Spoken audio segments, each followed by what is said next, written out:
If people want to have the frisson of an illegitimate relationship, you know, a forbidden relationship, then that gives them something quite particular. An open relationship wouldn't do that. That would take the fun away. Well, you know, I'm sorry, there's something wrong in that Mars relationship. If he's needing to go outside the marriage to fulfil something like that, then there's something fundamentally wrong there in the first place. Well, that's what I would say. What does she think he's doing for that hour? Tennis lessons every week. He's obviously got a bad swing. But anyway, to Linda. To Linda, you're in this situation, Linda. I think we all agree in our different ways that you deserve more than 1 hour of excitement a week. And that's the most important thing. Let him sort himself out, and obviously he's going to have to deal with his wife. But from your point of view, you deserve more than that. And the ladies in the audience certainly agree with us too, I can tell. Well, if you've got a dilemma, big or small, we will try our best to help, promise. Just email us at loose.women@itv.com. Now, nearly 10 years ago, Germaine Greer slated our next guest writing. Except she didn't. It was a fake review set up by our guest to get herself noticed. It certainly did the trick. She got a publishing deal, and 7 novels later, she's one of our best-loved writers. Please welcome Freya North.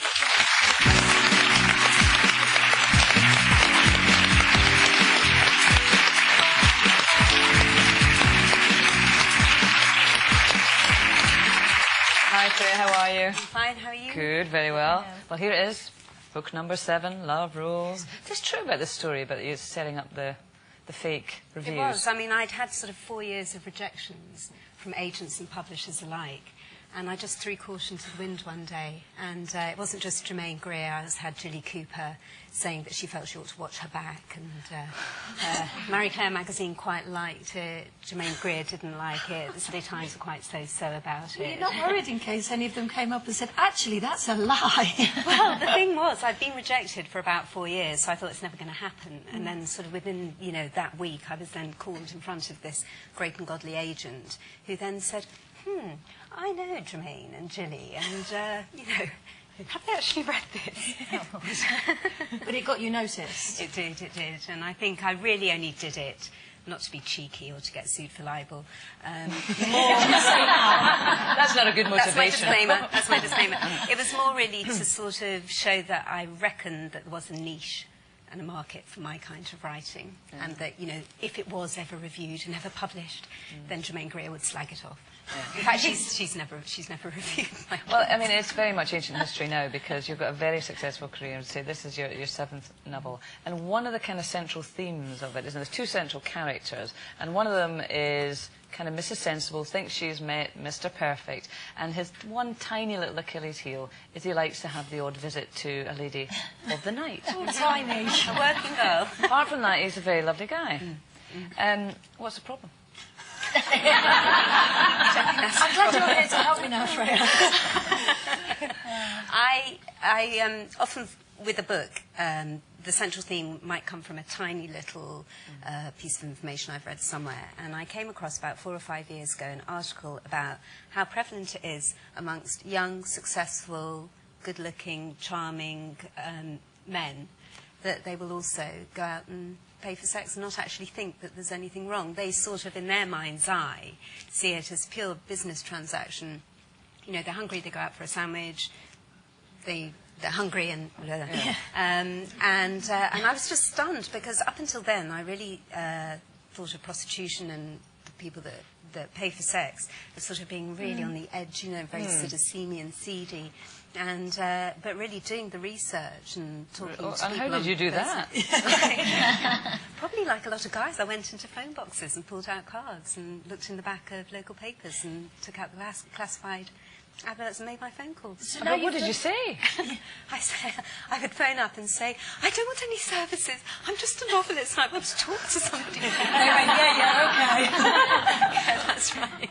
Well, now you've done all the research, did it really change your opinion from before about... I tell you what it changed my opinion about was the girls themselves. Because, I mean, obviously I just took a very specific side of prostitution that isn't the scope within this book, which is essentially a warm and feisty romp for me to go into the very troubled side of prostitution and sex traffic and things like that, which is far. So, you know, I hope that I haven't in any way trivialised it. But what struck me was just how warm and sparky and sensitive and intelligent a lot of these women are, whereas previously I felt, you know, really quite threatened by their existence and, you know, felt very nervous when I was making my phone calls. They're just normal girls with a strange In terms of the guys, did it change your perception? Yeah, I want to know if you think it's okay or not. I do not think it's okay, and I would not date such a guy. But, you know, I just think it's very interesting, actually. It's a challenge, all of you. Go home, you know, when you're next at a dinner party or with your circle of friends, just ask. Just ask the guys and just say, you know, have you ever paid for it? Like that. They won't admit to that. What if my husband said yes? It would freak me out. Why? You know what? I never asked the guys that I'm close to. But within the wider circle. And I would just come out. They had no idea what I was going to ask them. And I would just come out with that question. And any that lingered for more than a split second, you just thought, But did they, apart from the lingering, did they openly admit it? yes, they would. I mean, when I, you know, guaranteed them anonymity, you know, then they did. And, I mean, it's this incredible... I mean, it is an incredible facility. It's not one that I particularly like, but it is this amazing facility the guys have that they can separate the emotional Which side. kind of has a from the parallel with physical this dilemma that Linda sent in, you know, that this man is married for 7 years and he just has his little liaison. You know, maybe it is manageable for some people. Do you think? I think it is. I think it is. And then, you know, this lovely romantic heroine who's sort of very gentle and has all these ideals of true love in my book is then faced with the dilemma that she can't love this man enough because she can't let him have that side of his nature. And it's only because she comes across it by accident that she's confronted with it. And you know that if she'd never come across it, you know, they'd be the happiest couple around. But once she knows it... Don't tell us what happened, for goodness sake. Here's the book, Love Rules. Here's Freya North.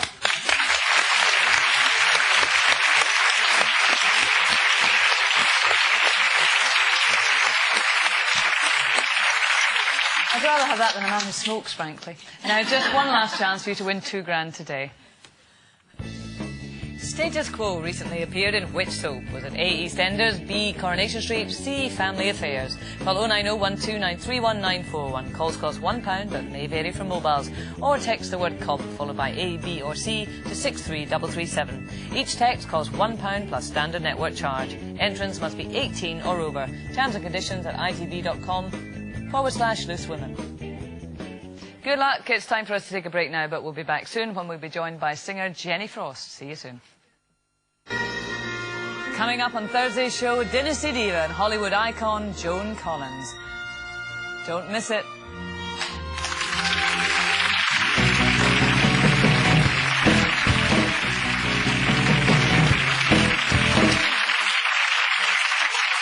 Welcome back to today's Loose Women. No more callers for the competition, please. The lines are closed. The question today was, Status Quo recently appeared in which soap? Was it A, EastEnders, B, Coronation Street, or C, Family Affairs? And of course, the answer was Coronation Street.